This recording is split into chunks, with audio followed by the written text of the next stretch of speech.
तो hello class ninth, कैसा चल रहा है। जैसे कि आप सभी को पता है कि हमने पिछली वीडियो में फ्रेंच रिवॉल्यूशन हिस्ट्री का चैप्टर नंबर 1 शुरू किया था और उसमें मैंने आपको कई सारी चीज़ों को शॉर्ट में बता दिया। ठीक है, आज टाइम है कि हम उन शॉर्ट में बताई हुई चीज़ों को क्या करें, थोड़ा सा डिस्कस करें। ठीक है, चलो। तो आज की वीडियो को शुरू करने से पहले पिछली वीडियो को जाना, डिस्क्रिप्शन में लिंक मिल जाएगी, तो पिछली वीडियो में जाना और उस वीडियो को पूरा देखना। तभी जाके आपको क्या होगा कि जो आज शुरू करने वाले हैं वो समझ में आएगा। ठीक है, तो चलो आज की वीडियो पे शुरू करते हैं। इससे पहले कल के बारे में, जो कल मैं थोड़ा सा पढ़ा के गया था, मैं आप लोगों को फ्रेंच रिवॉल्यूशन के होने के रीजंस पढ़ाने के पहले मैंने बताया था कि वहां पर टैक्स क्यों बढ़ाया जा रहा है। ठीक है, चलो आज की वीडियो को शुरू करते हैं। देखो, फ्रेंच रिवॉल्यूशन होने के कारण सुनते चलो। ठीक है, सबसे पहला जो रीजन मार्क किया है मैंने वो है इकोनॉमिक क्राइसिस, मींस आर्थिक रूप से बहुत ज्यादा नुकसान होना। क्या हुआ था बेटा कि जो फ्रांस थी वो लगभग 1756 से लेकर 1763 तक लगभग 7 साल से युद्ध लड़ रही थी। जो बैटल था वो किस किस के बीच में था? Austria, Sweden, Russia and Spain, ये सब एक तरफ थे। प्रूशिया, ब्रिटेन ये दूसरी तरफ थी। ठीक है, एक side Austria, Sweden, Russia, Spain, एक साइड प्रूशिया और ब्रिटेन। ठीक है, इन लोगों के में लंबा युद्ध चल रहा था और इसका सबसे ज्यादा इम्पैक्ट, सबसे गहरा इम्पैक्ट किसकी इकोनॉमी पर पड़ रहा था? फ्रांस की इकोनॉमी। किसकी इकोनॉमी पर पड़ रहा था? फ्रांस की। इस वजह से यहाँ के किंग के पास कोई और अल्टरनेट नहीं था, उनको मजबूरी में क्या करने पड़े? टैक्सेस बढ़ाने पड़े। ठीक है, तो फर्स्ट रीजन जो मैंने उसमें भी बताया था, यहाँ पर भी मैं बता देता हूँ, वॉर। ठीक है, चलो आगे दूसरा देखो, एक्सेसिव टैक्सेशन। देखो, रिवॉल्यूशन से पहले यहाँ के जो लोग थे उनके ऊपर बहुत ज्यादा हैवी टैक्स लगाया गया था। मींस टैक्स, हर चीज में टैक्स था उनके पास। ठीक है, आ जाओ नेक्स्ट। टैक्स का सिस्टम इतना खराब था और इतना अनरीजनेबल था कि आप सोच नहीं सकते, आप उस चीज को सोच नहीं सकते। क्या था तो सुनिए, कि जैसे देखो अपर क्लास जो था, मींस अगर फ्रेंच की सोसाइटी के बारे में बात की जाए तो उसमें जो अपर क्लास था जिसमें नोबल्स और चर्च के लोग आते थे, इन लोगों को टैक्स नहीं देना पड़ता था। इन लोगों को टैक्स नहीं देना पड़ता था। जो टैक्स का बोर्ड बर्डन था, जो टैक्स का बोझ था, वो केवल और केवल थर्ड स्टेट के लोगों के ऊपर था। मतलब जो कॉलोनीज बांटी गई थी उसके बारे में आगे पढ़ेंगे, बट अभी बता दूं तो केवल और केवल थर्ड स्टेट के ऊपर था। और इसी टैक्स के बर्डन की वजह से उन लोगों की लाइफ बहुत ही ज्यादा माइजरी, दयनीय हो गई थी। स्टारवेशन, भूखे मरने की स्थिति थी उनके पास, और ह्यूमिलिएशन, प्रताड़ित होना, मींस लाइफ को जी भी नहीं पा रहे थे ढंग से, क्योंकि ये टैक्स जो था वो उनका पूरा खून चूसे जा रहा था। ठीक है, चलो अब टैक्स जब शुरू ही किया है तो टैक्स यहाँ पर जो है वो दो टाइप का है। ठीक है, कितने टाइप का है? दो। एक है टेथ और एक है टेल। देखो सारी चीजें स्लाइड में नहीं आ सकती, इसीलिए मैं उनको लिख लिख के भी आपको बताता चल रहा हूँ। ठीक है, फ्रांस की जो पॉपुलेशन थी उसको दो टैक्सेस देने पड़ते थे, टेथ और एक टेल। जो टेथ वाला टैक्स जाता था वो जाता था चर्च को। ठीक है, और जो टेल वाला टैक्स जाता था वो जाता था स्टेट को, मीन्स राजा के पास। ठीक है, हो गया, आगे आ जाओ। इसके अलावा जो गवर्नमेंट के एक्सपेंडिचर थे वो रेगुलरली बढ़ते जा रहे थे। मैंने कल की वीडियो में भी डिस्कस किया था, मैंने अभी भी बता दूं कि जो सरकार के खर्चे थे वो लगातार बढ़ रहे थे और फिजूल खर्चे बढ़ रहे थे। ओवरऑल उन खर्चों का कोई भी रोल नहीं था, बस फिजूल खर्चे हो रहे थे। जो कि फिजूल खर्चों की रिकवरी के लिए उन्होंने क्या करना शुरू किया? लगातार टैक्स। क्या करेंगे? टैक्स। लुई 16 सो के जगह क्या करने वाले हैं? टैक्स लगाएंगे। सो के जग गए, रात में सो गए, क्या करेंगे? टैक्स।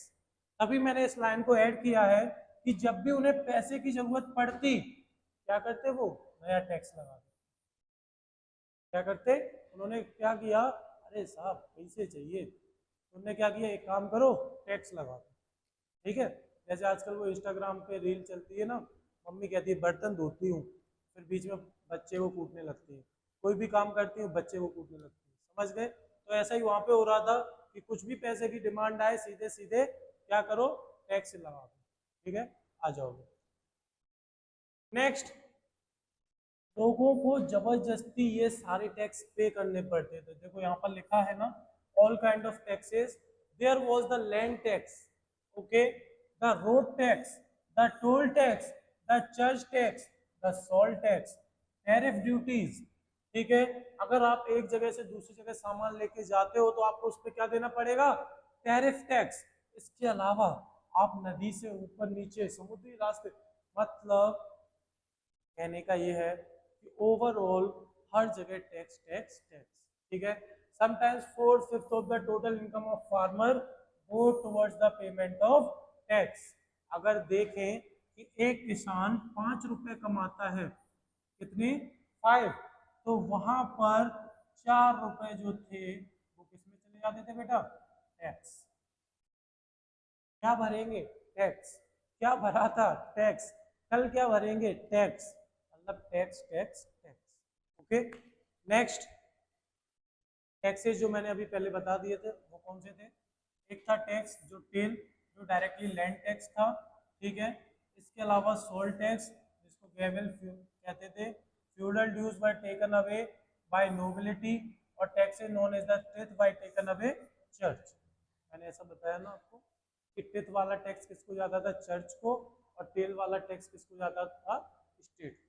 ठीक है, आगे आ जाओ। यहाँ ये हमने डिस्कस किया था ना पीछे, कि टेथ वाला टैक्स किसको जाता था, चर्च को, और टेल वाला किसको जाता था, स्टेट मींस राजा के पास। सोशल डिस्पैरिटी, कुछ रीजंस वहां हो गए, कुछ यहाँ। सोशल डिस्पैरिटी का मीन्स है यहाँ पर जो फ्रांस की सोसाइटी थी, वहाँ की जो पॉपुलेशन थी वो 3 पार्ट्स में डिवाइड थी। कितने पार्ट्स में, 3 पार्ट्स में। First state, second state and third state. ठीक है, फर्स्ट स्टेट में कौन सा आता था, clergyman, church father who were the custodians of religion and conscience of man and the most venerated person in the society।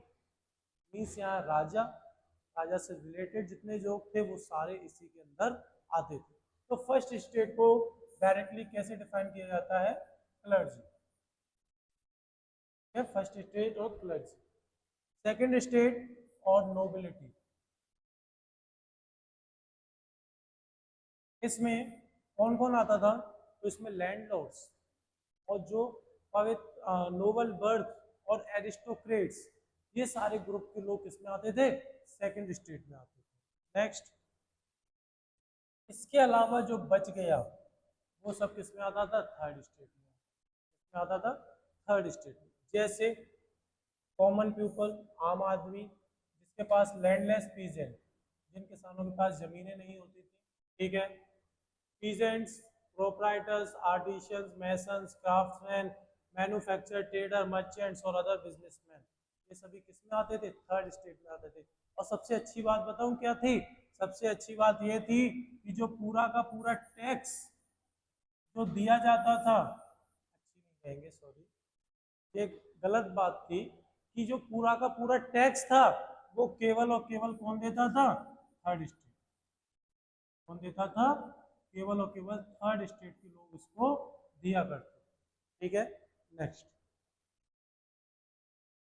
इसके अलावा देखो बेटा, यहाँ आपको बताया गया है कि जो फ्रांस की टोटल पॉपुलेशन थी उसमें जो फर्स्ट स्टेट थी और जो सेकंड स्टेट थी वो लगभग 2% थी, और बाकी 98% किसके बिलोंग करते थे, थर्ड स्टेट से। ठीक है, इसके अलावा यहाँ पर अपर 2 classes,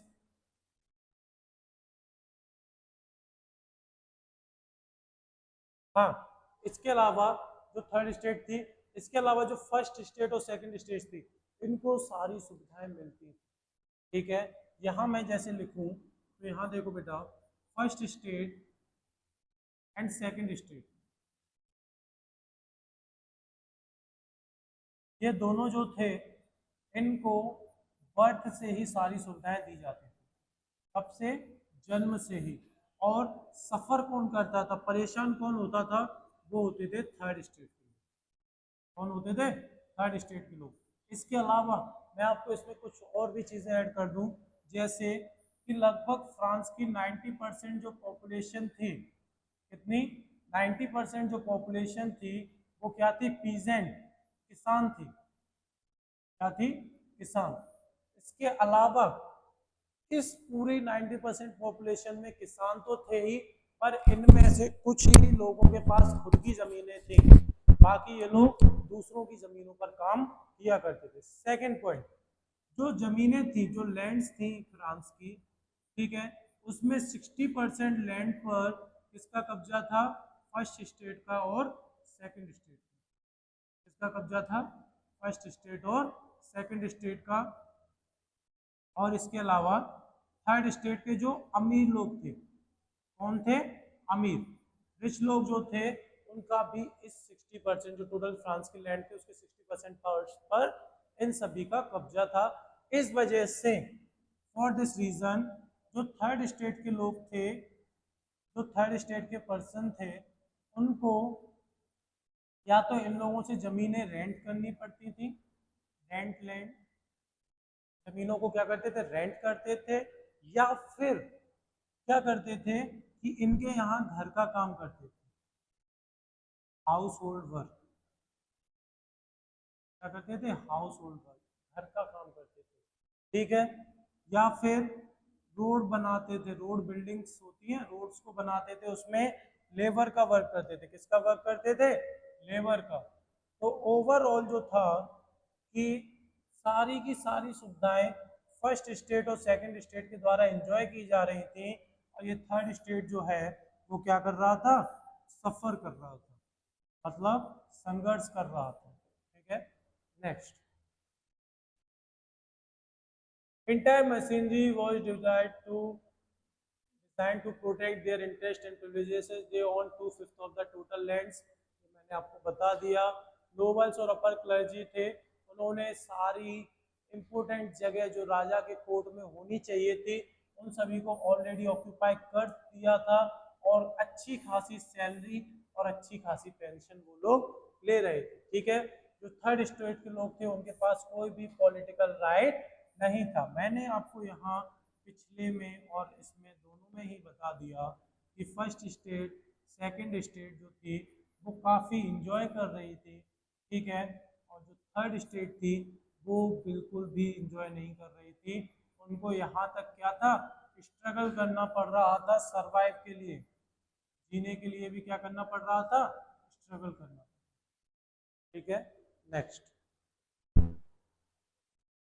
they were denied the right to protection. कौन? थर्ड स्टेट के लोग, ठीक है।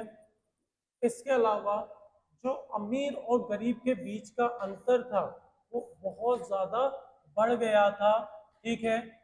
और इसी वजह से जो फर्स्ट स्टेट थी और जो सेकंड स्टेट थी वो काफी ज्यादा खुश थी, और थर्ड स्टेट बहुत ज्यादा परेशान थी, ठीक है। यहाँ पर देखूं मैं तो मैंने आपको अभी पहले भी बताया था, और मैं फिर से एक बार बता दूं कि फर्स्ट स्टेट, सेकंड स्टेट और थर्ड स्टेट, इन तीनों में केवल और केवल जो टैक्स था वो इसके द्वारा दिया जा रहा था, इन दोनों के द्वारा टैक्स भी नहीं दिया जा रहा था। और जो टैक्स भी था वो दो में था, एथ एंड एथ, समझ गए? चल, तो फ्रांस के अभी तक हमने क्या क्या पढ़े? अभी तक हमने दो चीजें पढ़ ली, वॉर और हैवी टैक्स। ये दो रीजन थे जहां से जो फ्रांस में आउटब्रेक ऑफ रिवॉल्यूशन हुआ, ठीक है। अभी आगे हम इसको और कंटिन्यू करेंगे, ठीक है। तो आज की वीडियो में इतना ही, मिलते हैं नेक्स्ट वीडियो में इस चैप्टर को आगे कंटिन्यू करते हुए, ठीक है। तो आज के लिए इतना ही, मिलते हैं नेक्स्ट।